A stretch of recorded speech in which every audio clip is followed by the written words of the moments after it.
ये कहानी है राहुल की। राहुल कई सालों से एक लोकल न्यूज़ ऑफिस में काम करता था। एक शाम जब ऑफिस की छुट्टी होने वाली थी, तो अचानक से एक जरूरी काम आ गया, जिसे सिर्फ राहुल ही कर सकता था। इसलिए राहुल को ऑफिस से निकलने में रात के 2 बज गए। रात के 2 बजने के कारण राहुल को घर जाने के लिए कोई साधन नहीं मिल रहा था। तभी कुछ देर में एक ऑटो राहुल की तरफ आता हुआ दिखा। राहुल ने ऑटो वाले को रोका और उसे अपने घर तक छोड़ने के लिए कहा। ऑटो वाला राहुल को ऑटो में बिठा के उसके घर की तरफ चल दिया। कुछ दूर चलने के बाद रास्ते में 2 औरत मिली। उन्होंने ऑटो वाले को हाथ देकर रुकने का इशारा किया। तभी ऑटो वाले ने राहुल से पूछा, सर, इनके लिए ऑटो रोकूं या नहीं?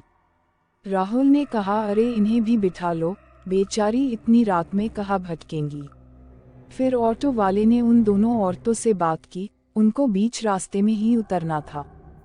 फिर दोनों औरतें राहुल के बगल में आके बैठ गई। राहुल इधर उधर ध्यान ना देते हुए अपने फ़ोन में न्यूज़ देख रहा था।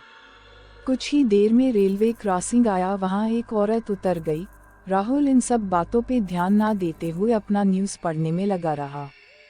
तभी रेलवे क्रॉसिंग खुला और ऑटो कुछ दूर आगे बढ़ा ही था कि दूसरी औरत ने राहुल के पैर पे अपना पैर रखा और उससे कहा, भैया क्या आपने उस औरत के पैर देखे? राहुल ने जवाब दिया, नहीं, क्यों, क्या हुआ? वो कहने लगी, उस औरत के दोनों पैर उल्टे थे। फिर राहुल ने कहा, तो इसमें क्या हुआ अगर पैर उल्टे थे तो? तब उस औरत ने कहा, भैया सिर्फ चुड़ैल के ही पैर उल्टे होते हैं। उस औरत की बात सुनते ही राहुल हंस पड़ा और कहा, ऐसा कुछ नहीं होता। औरत ने गुस्से में आके कहा, अच्छा ये बात है, तो मेरे पैर देखो। राहुल ने उस औरत के पैरों की ओर देखा और उस औरत के भी पैर उल्टे थे।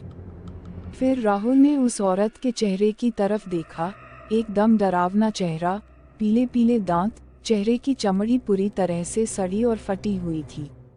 इतना भयानक दृश्य देख के राहुल वहीं बेहोश हो गया। तभी ऑटो के सामने वो दूसरी चुड़ैल भी आ गई। उसको देख के ऑटो ड्राइवर जोर से चिल्लाया और देखते ही देखते ऑटो सामने के एक पेड़ से टकरा गया और वो दोनों वहीं बेहोश हो गए। जब उन्हें होश आया तो वो दोनों हॉस्पिटल में भर्ती थे।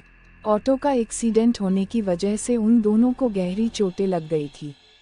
उसके बाद राहुल कई दिनों तक डरा हुआ रहता था और अब वो रात को अच्छे से सो भी नहीं पाता। आज भी उस भयानक रात की याद आते ही राहुल का दिल दहल जाता है। तो दोस्तों, उम्मीद है कि हमारी आज की ये कहानी आपको जरूर पसंद आई होगी।